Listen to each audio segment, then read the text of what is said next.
मैं शिव कुमार वर्मा, अध्यापक Sardar Singh convent inter college Mahmudabad Sitapur.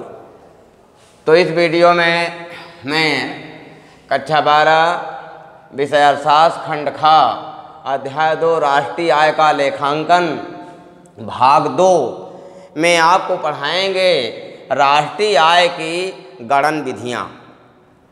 राष्ट्रीय आय की गणन विधियाँ क्या हैं, राष्ट्रीय आय की गणना कैसे की जाती है, इस पर विचार किया जाएगा। तो देखें, राष्ट्रीय आय को मापने की प्रमुख प्रचलित विधियाँ निम्नलिखित हैं भैया। तो नंबर 1 में आता है उत्पादन विधि या प्रणाली। नंबर 1 में आता है उत्पादन विधि या प्रणाली। उत्पादन विधि या प्रणाली, इसका क्या मतलब है? तो यह प्रणाली जो है, यह प्रणाली राष्ट्रीय आय को उत्पादन की दृष्टि से देखती है। इसे वस्तु सेवा प्रणाली भी कहा जाता है। जो उत्पादन विधिया जो है प्रणाली है, इसे वस्तु सेवा प्रणाली भी कहा जाता है।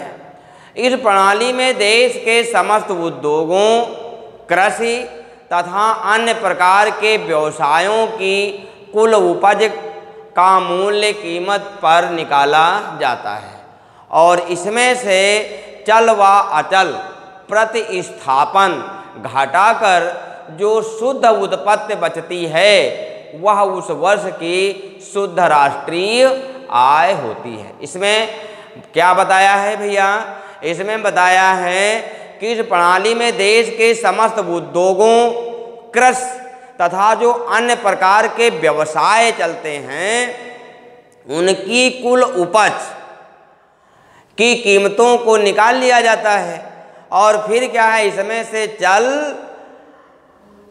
से चल व अचल प्रतिस्थापन घटाकर जो शुद्ध उत्पत्ति बचती है, वह उस वर्ष की शुद्ध राष्ट्रीय आय कहलाती है।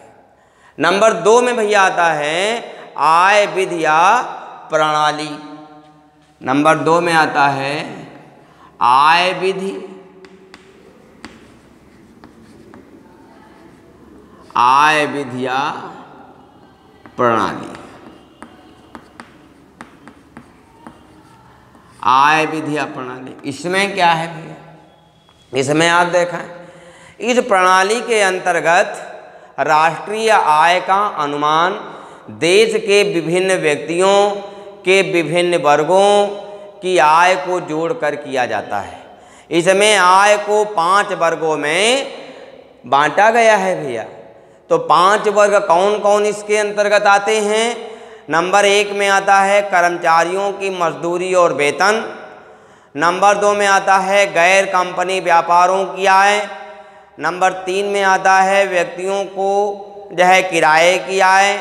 नंबर 4 में आता है कंपनियों के लाभ और नंबर 5 में आता है व्यापार से जो आय प्राप्त होती है, वह आय होती है। तत्पश्चात क्या किया जाता है? इसके बाद में तत्पश्चात इस वर्गों के योग को जोड़कर राष्ट्रीय आय ज्ञात कर ली जाती है। इस प्रणाली के द्वारा राष्ट्रीय आय का अनुमान करने का प्रमुख लाभ यह है कि इससे देश के विभिन्न वर्गों के बीच राष्ट्रीय आय के विवरण का पता चल जाता है। तो ये विधि कौन सी हुई? आय विधि हुई। अब नंबर 3 में आपको पढ़ाया जाएगा मिश्रित विधि या प्रणाली। नंबर 3 में है मिश्रित विधि या प्रणाली। मिश्रित विधि या प्रणाली क्या है? इसमें आप देखें, इस प्रणाली के अंतर्गत उत्पादन रीति व आय रीति दोनों का ही प्रयोग किया जाता है।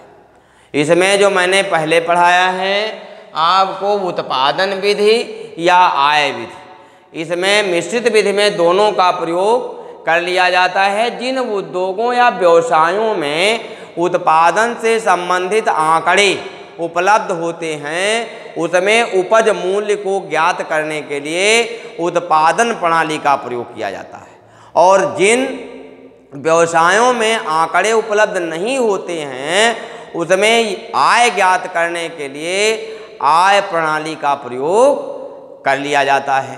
Doctor B.R.B. राव ने भारत की, क्या भैया कौन से राइटर हैं, कौन से विद्वान हैं? Doctor B.K.R.B. राव, लिख लीजिए यहाँ, डॉक्टर B.K.R.B.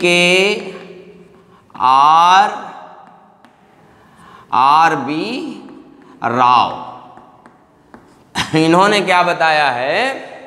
इन्होंने बताया है भारत की राष्ट्रीय आय का अनुमान लगाने में उत्पादन रीति व आय रीति दोनों का ही प्रयोग किया जाता था।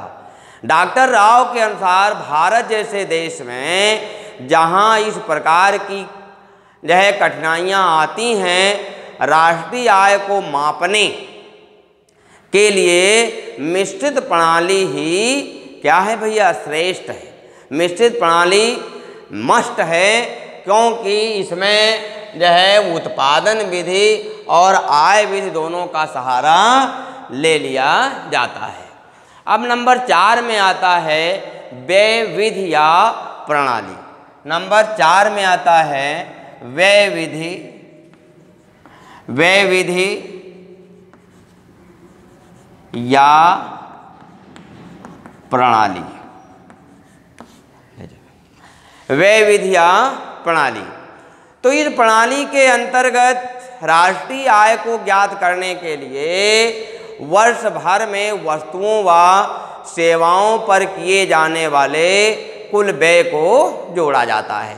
इसमें क्या किया जाता है कि वर्ष भर में वस्तुओं व सेवाओं पर किए जाने वाले व्यय मीन्स खर्चा को जोड़ा जाता है। व्यय सामान्यतः 2 मदों पर किया जाता है भैया। व्यय के 2 मद कौन हैं? एक हैं उपभोग वस्तु पर व्यय और दूसरा है निवेश वस्तुओं पर व्यय। तो पहला क्या है? उपभोग वस्तुओं पर व्यय है, उपभोग वस्तुओं पर व्यय। और नंबर 2 में है निवेश वस्तुओं पर व्यय। निवेश वस्तुओं पर व्यय, ये 2 प्रकार का व्यय होता है। तो आप देखें, राष्ट्रीय आय एक वर्ष के दौरान एक देश को सरकार तथा सभी व्यक्तियों द्वारा किए गए समस्त उपभोग व्यय या निवेश व्यय का कुल योग होता है।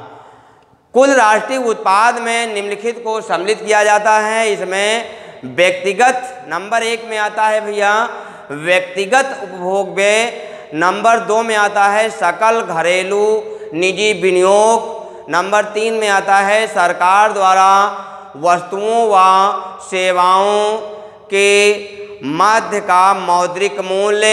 और नंबर 4 में आता है शुद्ध विदेशी विनिमय। और नंबर 5 में आता है सकल लोक विनियोग। सकल लोक विनियोग। तो इस प्रकार से हमने आपको क्या पढ़ाया भैया? राष्ट्रीय आय की गणन विधियां हमने आपको इस वीडियो में पढ़ाया। इस वीडियो में यहीं तक, इसके आगे जो इस लेसन का शेष भाग शेष है बचा है वो आपको अगले वीडियो में लेकर के हम फिर उपस्थित होंगे। धन्यवाद।